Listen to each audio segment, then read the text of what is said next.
प्रिय दर्शकों, नमस्कार। आज मैं आपको जन्म कुंडली के लाभ भाव में सूर्य का फल बताने वाला हूं।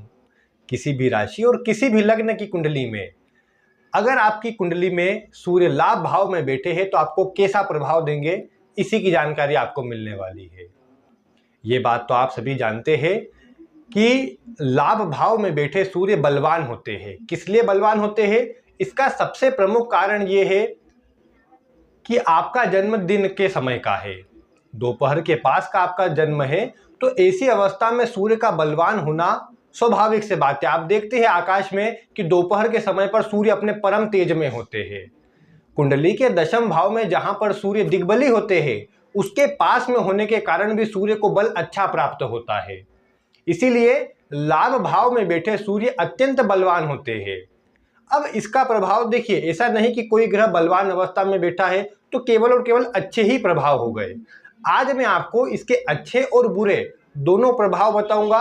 किन क्षेत्र में अच्छा प्रभाव मिलता है, किन क्षेत्र में खराब प्रभाव मिलता है, क्या सावधानी बरत के चलना है, आज इन सभी की आपको जानकारी मिलेगी। इसलिए आप ध्यानपूर्वक आज की वीडियो को देखिए और चैनल पर नए हो तो सब्सक्राइब अवश्य कर लीजिए, जिससे आपको ऐसी ही जानकारी आगे भी प्राप्त होती रहे। अब आइए बिना विलंब किए मैं आपको सूर्य का प्रभाव बताता हूं। सर्वप्रथम अगर देखा जाए तो लाभ भाव में सूर्य बैठे हैं तो निसंदेह ऐसा व्यक्ति भाग्यवान है। भाग्य कहीं भी हो, अन्य ग्रह कहीं भी हो, केवल सूर्य की अवस्था को देखकर यह कहा जा सकता है कि लाभ भाव में अगर आपके सूर्य बैठे हैं तो आप भाग्यशाली है। यहां सूर्य बलवान हो, अपनी राशि में, उच्च राशि में हो, तो कहने की बात नहीं, सभी कुछ ही अकेले सूर्य ही दे देंगे। क्योंकि लाभ भाव में बैठे सूर्य ये बात को दर्शाते हैं कि ऐसा व्यक्ति अपने पूर्व जन्म के पुण्य कर्मों का फल भोग रहा है। ऐसे व्यक्ति को जीवन में सुख, संपदा, धन, वैभव सब ये सूर्य देने का काम करेंगे। अब इसमें कुछ शर्तें भी है, वो मैं आगे बताऊंगा। लेकिन लाभ भाव में सूर्य है तो कहीं ना कहीं से व्यक्ति के पास धन की जो पूर्ति है वो अवश्य हो जाएगी, अच्छी मात्रा में धन अवश्य आ जाएगा। क्योंकि यहां पर बैठे सूर्य ये सुनिश्चित कर देते हैं कि व्यक्ति को जीवन पर्यंत धन की कमी नहीं होने देंगे। अगर व्यक्ति के स्वभाव में धन को जोड़ने का गुण भी है तो फिर ऐसा व्यक्ति धन जोड़ेगा भी और अच्छी मात्रा में अपने धन से एक अच्छा सुखद जीवन व्यतीत करेगा, कभी धन की चिंता नहीं करेगा। यहां पर यह बात जरूर है कि सूर्य लाभ भाव में हो, आपके बड़े से बड़े कार्य, आपको ये समझिए कि शाम तक आपको अगर लाख रुपए की आवश्यकता है तो सुबह से आप प्रयास करेंगे तो शाम तक उसकी व्यवस्था हो जाएगी। भले कितनी ही परेशानी आपको उठानी पड़े, लेकिन फिर भी आप देखेंगे ये सूर्य का प्रभाव इतना चमत्कारी रहेगा कि आपको कभी भी धन की आवश्यकता, कितने ही धन की आवश्यकता क्यों ना पड़ जाए, ये सूर्य व्यवस्था करवा देगा। आपके काम को रुकने नहीं देगा, बल्कि आपके मान सम्मान को बनाने का काम करेगा। आप अपने मान सम्मान को स्वयं से भी बढ़ाएंगे, अपने काम से भी बढ़ाएंगे और ये सूर्य भी बढ़ाएगा। ये बात देखने को मिली कि सूर्य जिसके लाभ भाव में हो वो एक पवित्र आत्मा होता है। क्यों ऐसा मैं बोल रहा हूं? क्योंकि ऐसा व्यक्ति स्वार्थी नहीं होता, सबके लिए करने की सोच रहती है, सभी के लिए अच्छा हो। देखिए, अगर शुक्र का प्रभाव सूर्य से शुक्र आगे बैठे हैं तो ये निसंदेह समझिए कि यहां पर सूर्य का प्रभाव और बढ़ जाएगा। क्योंकि जब भी सूर्य से शुक्र आगे होते हैं तो सूर्य के बल में वृद्धि हो जाती है। यहाँ 12वें भाव में शुक्र हो या लग्न में शुक्र हो तो ये सूर्य और अधिक अच्छा प्रभाव प्रदान करेंगे। ऐसा नहीं कि साथ में होने पर या फिर पीछे होने पर अच्छा प्रभाव नहीं मिलेगा, लेकिन आगे होने पर परिणाम जो मिलेगा ज्यादा अच्छा मिलेगा। ऐसा व्यक्ति स्वयं के सुखों पर भी खर्च करेगा, स्वयं भी अच्छी तरह रहेगा और साथ में अन्य को भी अच्छा सुख, वैभव सब देने का काम करेगा। जो काम करेगा एकदम स्टैंडर्ड रूप में करेगा सूर्य। आप जानते हैं कि शासन प्रशासन को भी बताते हैं, एक मान सम्मान और एक प्रतिष्ठा को बताते हैं। तो ऐसा व्यक्ति जो काम करेगा उसमें एक अलग अपनी प्रतिष्ठा उसकी दिखेगी कि हाँ, ये काम कितनी अच्छी तरह कर रहा है। ऐसे व्यक्ति के जीवन काल में देखने को मिला कि ऐसा व्यक्ति, कई बार ये बात जरूर रहती है कि ऐसा व्यक्ति जो करता है उसके बदले में अन्य से उतना नहीं मिल पाता। अब ये बात भी है ना कि ऐसा व्यक्ति उसकी परवाह नहीं करता, क्योंकि ये बात है कि ऐसे व्यक्ति के कनेक्शन जो है वो बड़े बड़े लोगों से होती है। बड़े बड़े लोग जो है शासन प्रशासन में हो, राजनीति में हो, किसी भी क्षेत्र की बात कर लीजिए, जहां पर उच्च वर्गीय लोग होते हैं, ऐसे व्यक्ति के उनसे पहचान अच्छी होती है और वहां पर पकड़ भी बहुत अच्छी होती है। तो कोई भी काम हो, सरकारी हो या फिर अन्य कोई काम हो मुकदमे आदि से जुड़ा, ऐसा व्यक्ति अपनी पहचान के थ्रू उन कार्यों को निपटा देता है। और कई बार देखने को मिला कि स्वयं के तो करता ही है, अन्य के भी कार्यों को स्वयं की बुद्धि से, स्वयं के विवेक से, स्वयं के कॉन्टेक्ट से ऐसा व्यक्ति ये देखने को मिला कि उनके निपटारण बाहर ही कर देता है, परेशानी नहीं आने देता। इसीलिए देखने को मिला कि ऐसे लोगों के, ऐसे जिनके सूर्य लाभ भाव में हो, उनके साथ जुड़ने वालों की संख्या बहुत अधिक होती है, कनेक्शन इनके बहुत अच्छे होते हैं। यहाँ पर यह बात भी देखने को मिली कि देखिए सूर्य लाभ भाव में है, आपको कम उम्र से जिम्मेदार बनाने का काम करेंगे। कई बार हो सकता है कि घर परिवार की जिम्मेदारी आपके ऊपर आ जाए, ऐसा नहीं कि कोई परेशानी के चलते, लेकिन कई बार आपके स्वभाव में ही ऐसा रहेगा कि आप घर परिवार की जिम्मेदारी उठाए या सभी को अपने अंडर में लेकर के चले। ज्यादा दबना झुकना आपको पसंद नहीं होता। इसलिए कई बार देखने को भी मिला कि लाभ भाव में सूर्य हो तो या तो ऐसा व्यक्ति अच्छे उच्च पदस्थ कोई नौकरी करेगा, नौकरी में उच्च पदस्थ होना चाहिए। अगर छोटी मोटी कोई लोकल नौकरी हुई तो ऐसा व्यक्ति नहीं करेगा। सरकारी कोई नौकरी हो तो वहां पर ऐसा व्यक्ति कार्य करता है, अन्यथा स्वयं का कार्य करता है, स्वयं का व्यापार करता है और जीवन पर्यंत वहां से अच्छे धन को प्राप्त करता है। क्योंकि लाभ भाव में सूर्य है तो जैसा मैंने कहा, धन अच्छी मात्रा में आता है। ऐसे व्यक्ति के स्वभाव में भी एक बात अच्छी देखने को मिली, जहां दूसरों से कनेक्ट होना, अपनी बातों से दूसरों को प्रभावित करना ऐसे व्यक्ति के गुण में होता है। तो वहीं देखने को ये मिला कि ऐसा व्यक्ति, अब देखिए सभी कोई काम करेंगे तो कहीं ना कहीं अपने घर परिवार के पालन पोषण के लिए करेंगे। इनके स्वभाव में भी होता है कि दूसरों की सहायता करे, लेकिन इनको भी अपना घर तो देखना ही होता है। ऐसी अवस्था में अपने काम का ये चार्ज जरूर लेते हैं, जो भी फीस आदि उनकी होंगी वो जरूर लेंगे, लेकिन जितनी फीस लेंगे उसके बदले में उससे अधिक काम करके देंगे। ये इनके स्वभाव में होता है। आपके लाभ भाव में सूर्य है तो आप निसंदेह इस बात को देख पाएंगे, नोटिस कर पाएंगे, क्योंकि सूर्य का प्रभाव ऐसा ही होता है। देखिए लाभ भाव में सूर्य है तो निसंदेह आपको ऐसे कार्यों में अधिक जोड़ सकते हैं जहां पर आपको दूसरों को सही मार्ग दिखाना हो, दूसरों को सही सॉल्यूशन देना हो। क्योंकि आप जैसे डॉक्टर है, समझ लीजिए लाभ भाव में सूर्य, आप डॉक्टर है, वहां सलाह देना है। आप वाणी से जुड़ा कोई काम कर रहे हैं, परामर्श से जुड़ा कोई काम कर रहे हैं, वहां आपको किसी न किसी को सलाह देने का काम करना ही है। तो ये सूर्य आपसे यही कार्य करवाना भी चाहते हैं, आपको पसंद भी यही होता है कि सबसे जुड़े भी, सबकी परेशानियों को दूर भी करे, सबको सही मार्ग भी दिखाए। बाकी राजनीति हो, शासन प्रशासन हो, सरकारी कोई काम हो, आईएएस आईपीएस या और आयकर आदि विभाग में आप जाना चाहे, सभी क्षेत्र जो सरकार से जुड़े हुए हैं, उच्च पदों से जुड़े हुए हैं, आप वहां पर जाकर निसंदेह सफलता अर्जित कर सकते हैं। ये सूर्य का प्रभाव अभी तक जो मैंने अच्छा बताया है, एक क्षण में खराब हो सकता है अगर आपने झूठ बोलने की आदत डाल ली। अगर आप बात बात पर झूठ बोलते हैं, आप पिता का अपमान करते हैं, मांसाहार मद्यपान का सेवन करते हैं, जितनी मैंने बातें बताई है ना आपके ऊपर इतनी लागू हो पाएंगी और न ही आपको ऐसा प्रभाव सूर्य का मिलेगा। क्योंकि अभी तक तो मैंने आपको अच्छी बातें बताई है, कुछ बोलेंगे कि नहीं इतनी अच्छी बातें बता दी, ऐसा तो कुछ नहीं हो रहा। तो इसका एक बड़ा कारण है कि आपकी दिनचर्या, आपका जो एक कार्य करने का तरीका है वो अच्छा नहीं है। दिनचर्या से मेरा मतलब है सूर्य क्या है, अनुशासन प्रिय ग्रह है। सूर्य को आप जानते हैं, सुबह समय से उठना, मतलब उदय होना, फिर शाम को समय से अस्त होना, यह सूर्य की दिनचर्या है और इसमें सूर्य कभी नहीं चूकता। तो जिसके लाभ भाव में सूर्य है, धन चाहिए तो आपकी भी रूटीन ऐसी ही होनी चाहिए, अपने अनुशासन पे पक्के, और जो ठान लिया वो करके दिखाने की आपकी मन में एक इच्छा होनी चाहिए।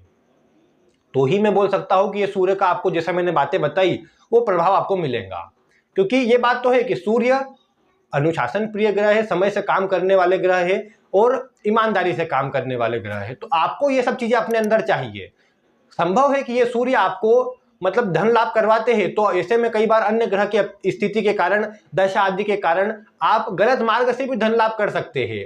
लेकिन ये बात तय समझिए कि ये सूर्य फिर उसमें इतना लंबा लाभ नहीं देंगे, अच्छी मात्रा में लाभ नहीं करवाएंगे। एक बारी लाभ हो भी गया तो भी फिर आपको अच्छा परिणाम आगे तो नहीं मिलेगा, क्योंकि सूर्य भी एक ईमानदारी को बताने वाले ग्रह है। और जैसा मैंने कहा, मांसाहार मद्यपान ये आप करते होंगे तो निस्संदेह आपको सूर्य का प्रभाव अच्छा नहीं मिल रहा होगा। और पिता का अपमान करते हो, बड़े लोगों का अपमान करते हो, झूठ बोलते हो, सुबह देर तक सोते हो, रात को देर तक जागते हो, दिनचर्या आपकी अस्त व्यस्त हो, निसंदेह सूर्य आपको अच्छा प्रभाव नहीं दे पाएंगे। हालांकि जिनके सूर्य यहाँ बलवान होते हैं वो ये सब चीजें नहीं करते, इन सब चीजों से बचाव करते हैं। आपके अगर कमजोर है सूर्य तो बलवान कीजिए, इन सब बातों को ही अपने जीवन में अपना लिया तो कोई अन्य उपाय करने की आवश्यकता नहीं पड़ेगी। तो इसलिए इसका ध्यान रखेंगे जिससे सूर्य का प्रभाव अच्छा मिल सके। देखिए ये सूर्य यहाँ, क्योंकि लाभ भाव से बड़े भाई का विचार होता है, तो अगर कुछ ज्यादा प्रभाव अगर इसका कमजोर हो रहा हो तो कई बार बड़े भाई बहन नहीं होते, व्यक्ति सबसे बड़ा होता है घर में। कई बार ये भी देखने को मिला कि सूर्य यहाँ पर हो तो बड़े भाई बहन हो भी, तो सूर्य के पीड़ित होने पर यहाँ पर कई बार उनसे संबंध अच्छे नहीं रह पाते, क्योंकि सूर्य भी देखिए विच्छेदात्मक ग्रह ये भी है। तो लाभ भाव में बैठा है तो संभव है कि बड़े भाई बहनों से संबंध खराब करे। बाकी सूर्य की दृष्टि आपकी कुंडली के पंचम भाव पर भी पड़ती है, तो पंचम भाव संतान को बताता है। अगर शिक्षा की बात करूं तो ऐसा व्यक्ति मेधावी होता है, सभी बातों को जल्दी सीख जाता है, जल्दी पकड़ कर लेता है। लेकिन लाभ भाव के सूर्य पंचम भाव को देखेंगे, संतान संबंधी परेशानी दे सकते हैं। अब संतान संबंधी परेशानी मतलब तरीके हर कुंडली में अलग अलग हो सकते हैं। पंचमेश और गुरु की अवस्था यहाँ पर उसको निर्धारित करेंगी। पंचम भाव के सूर्य संतान में देरी कर सकते हैं, संतान न हो ये स्थिति उत्पन्न कर सकते हैं, संतान होने के बाद संतान को पीड़ा रहे, संतान गलत मार्ग पर चले जाए इसलिए उससे आपको पीड़ा हो, संतान आपको सुख न दे, ये सभी स्थिति सूर्य उत्पन्न कर सकते हैं। गर्भपात आदि के योग भी किसी महिला की कुंडली में ये सूर्य बनाने का काम कर सकते हैं। अब ये कर सकते हैं इसलिए बोल रहा हूं कि पंचमेश गुरु अन्य ग्रह अवस्था यहाँ पर प्रभाव में कुछ अंतर लाएंगे। अब समझिए गुरु की दृष्टि हो फिर सूर्य की दृष्टि आ रही हो तो इतना अशुभ प्रभाव नहीं होगा, ये आपको समझना है। बाकी तो फिर ये सूर्य बैठे हुए हैं तो इसमें कमजोरी की बात नहीं। हाँ ये बात है कि देखिए लाभ भाव जैसे मैं आपको बता चुका हूं कि ये जितना अच्छा भाव है उतना ही खराब भाव भी आ जाता है। क्यों? क्योंकि ये कुंडली का अकारक भाव है और साथ ही साथ ये छठे से छठा है। भावत के सिद्धांत से आप देखेंगे तो छठे भाव से छठा भाव लाभ भाव आता है, यानी रोग रिपु ऋण का अधिक विचार करना हो तो आपके लाभ भाव को भी देखा जाना चाहिए। जिनके लाभ भाव में सूर्य हो ऐसे व्यक्ति के कई बार पैसे फंस जाते हैं। ऐसा व्यक्ति सहायता करने में आतुर रहता है, अपने दोस्त मित्र आदि कई बार इनको पैसे दे देता है और वो पैसे फंस जाते हैं, ये बात देखने को मिली। सूर्य का प्रभाव ये बातें धन की कमी नहीं होने देगा, लेकिन कई बार ऐसी चीजों में धन फंस जाता है। ये बात भी है कि लाभ भाव में बैठे सूर्य छठे से छठा है, छठा भाव शत्रुओं को बताता है, तो लाभ भाव में बैठे सूर्य भी शत्रुओं में वृद्धि अवश्य कर देते हैं। छठे में भी सूर्य शत्रुओं में वृद्धि करते हैं, लाभ भाव में भी सूर्य शत्रुओं में वृद्धि करते हैं। लेकिन बस वही बात है कि सूर्य शत्रुहंता ऐसे व्यक्ति को बना देते हैं, ऐसे व्यक्ति का शत्रु बाल भी बाका नहीं कर पाता। तो इसलिए ऐसी चिंता नहीं करनी चाहिए शत्रु आदि की, तो बस अपना काम ईमानदारी से अच्छी तरह से ऐसा करना चाहिए कि दूसरे उस पर कोई किसी प्रकार से उंगली न उठा पाए। अपनी तरफ से आप ईमानदारी से काम कीजिए, अपने जो भाव है दूसरों के लिए करने वाले उसी भाव से आप कीजिए, निसंदेह आपको अच्छा प्रभाव मिलेगा। जिन बातों का ध्यान रखने को कहा है उन बातों का ध्यान रखिए, आप देखेंगे ये सूर्य भी आपको अच्छा प्रभाव देंगे और जीवन काल में कभी परेशानी भी नहीं आने देंगे। और बाकी जैसा मैंने कहा आपके जो कॉन्टेक्ट होते हैं बड़े बड़े लोगों से वो आपको विशेष यहाँ पर अच्छा प्रभाव देते हैं। देखिए पारिवारिक जीवन के लिए निसंदेह ये सूर्य खराब है, वैवाहिक जीवन के लिए भी खराब है। क्यों ऐसा मैं बोल रहा हूँ? क्योंकि देखिए आप कई बार इस सूर्य के कारण हो जाते हैं कर्म प्रधान। आप अपना जो कर्म है उसको अच्छी तरह करना चाहते हैं, उसमें एक बड़ा नाम अपना अर्जित करना चाहते हैं, आप कर भी लेते हैं, लेकिन आपकी जो इच्छा है वो कभी समाप्त नहीं होती। लाभ भाव में सूर्य हो तो ऐसा व्यक्ति बहुत महत्वाकांक्षी होता है, इच्छा दिन प्रतिदिन बढ़ते जाती है, वैसे हर व्यक्ति की बढ़ती है, लेकिन जिसके लाभ भाव में सूर्य हो उसकी अधिक बढ़ जाती है। ऐसे में ऐसा व्यक्ति दूसरों के लिए सदैव करता भी है और अपने कार्य से जो दूसरों की सेवा करता है उसी से नाम सम्मान बढ़ते जाता है, और फिर अपने आप को और अच्छा रखने के लिए और अच्छा सामने प्रस्तुत करने के लिए ऐसा व्यक्ति अपने कार्य में बहुत अधिक ध्यान देता है। कई बार तो वैसे एक बात विवाह के लिए आई तो प्रेम विवाह ऐसे में कई बार ये सूर्य नहीं करवाते, क्योंकि पंचम भाव प्रेम विवाह का तो दर्शाता है, लेकिन उस पर सूर्य की दृष्टि थोड़ी कमजोरी बताती है। प्रेम विवाह हो भी जाए अन्य ग्रह अवस्था से तो ये आपको पहले ही क्लियर कर लेना चाहिए कि जैसे विवाह के पूर्व तो हो सकता है कि आप अपने साथी को अच्छा साथ दे रहे हो, लेकिन जीवन साथी बन जाने के बाद आप उनको इतना समय न दे पाए, ये बात संभव है। तो इसीलिए ये बात पहले ही आपको उसमें कर लेनी चाहिए कंप्लीट, जिससे आगे परेशानी ना आए आपको। और बाकी जैसा मैंने कहा कि लाभ भाव में सूर्य है तो निसंदेह आप देखेंगे कि ये आपको करियर में आपके अधिक मतलब आपको जोड़ने का काम करेंगे। आपको ये भी देखने को मिलेगा कि ये सूर्य लाभ भाव में बैठ करके आप अपने जीवन काल में सब अच्छा अर्जित अवश्य कर लेंगे, सुख संसाधन सब अर्जित कर लेंगे। बस कर्म प्रधान होने के कारण आप अधिक काम करते रह जाएंगे, सुखों का भोग घर परिवार के लोग करेंगे। वैसे आपका स्वभाव भी यही है कि दूसरों के लिए करना, तो आप जीवन में जो भी करेंगे दूसरों के लिए करेंगे, धन अर्जित कर लेंगे, स्वयं इतना भोग नहीं कर पाएंगे जितना अन्य लोग कर पाएंगे। तो ये सब बातें रहती है, लेकिन फिर भी लाभ भाव में सूर्य है तो जीवन आपका अच्छा है। बस सही तरीके से सही ढंग से काम कीजिए, फिर किसी प्रकार की चिंता आपको नहीं आएगी और एक श्रेष्ठ जीवन आप अपना जिएंगे। और अपने भाग्य के चलते आप ऐसे कुछ काम करके जाएंगे जिसको आगे आने वाली पीढ़ी भी याद रखे। धन भी इतना अर्जित आप कर सकते हैं कि आगे आने वाली पीढ़ी उसका भोग कर सके। बाकी आपकी कुंडली में सूर्य के साथ अन्य कौन से ग्रह है, सूर्य कहाँ है, क्या स्थिति आपके अन्य ग्रहों की है, इस पर कुछ प्रभाव कम ज्यादा हो सकता है। बाकी आपके जीवन पर ये बातें कितनी लागू हुई आप वीडियो में कमेंट करके बता सकते हैं। वीडियो पसंद आई हो तो आप इसे लाइक करें, अन्य लोगों तक शेयर करें और ऐसे ही वीडियो देखने के लिए चैनल को सब्सक्राइब करें। आज की वीडियो में बस इतना ही। वीडियो देखने के लिए आपका बहुत बहुत धन्यवाद।